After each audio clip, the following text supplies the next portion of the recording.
It's time for our seasonal chat. We're going into winter, so why don't you join me on the porch swing and we'll have a catch up on what's going on here on the hobby farm.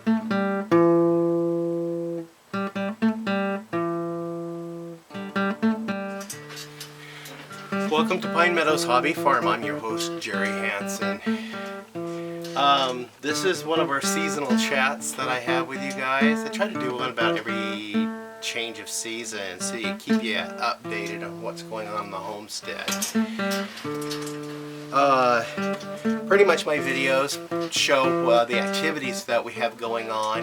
It shows our successes and our failures. So we are having, seems like, a little bit more failures than successes.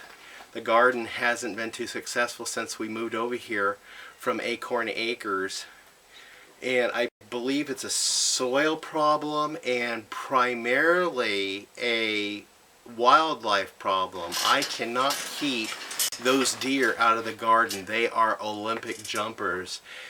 I managed to get a few things canned, but not a whole lot. It's not nearly enough to get us through the winter.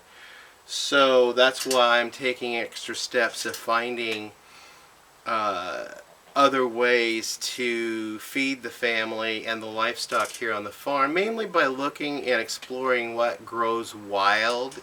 In my wild edible series, you can see what I've come up with on that. It's pretty interesting what I'm finding, and also what nutrients and minerals that they pack in them for our benefit.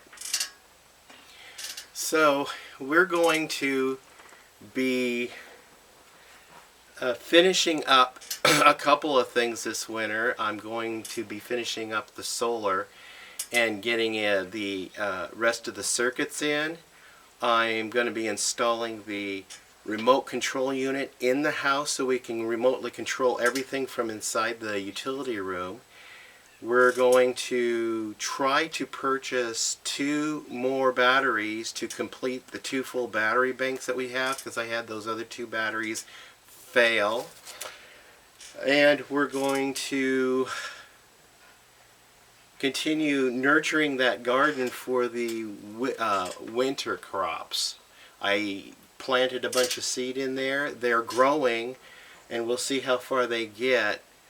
I have to start collecting material and focusing on getting the fence up around the yard and the garden. All this fencing around here, especially around the yard and garden, is temporary. It's just stuff I had on hand to get it up and get things growing and at least keep the deer off. For the most part, I've kept most of the deer out.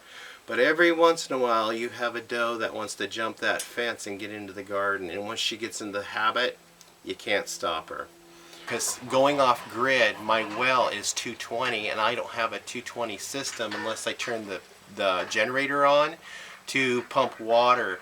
So my plans are to eventually put in one of those great big huge potable water tanks, holding tanks behind the well, and fill it up with the well pump maybe once a month. Just push the generator on, pump it up, fill it up, and just let it gravity feed for about a month's supply of water down here. That would help immensely with our ability to finally go completely off grid. And eventually I'm going to be installing a wood stove in the house, so that would be our primary source of heat.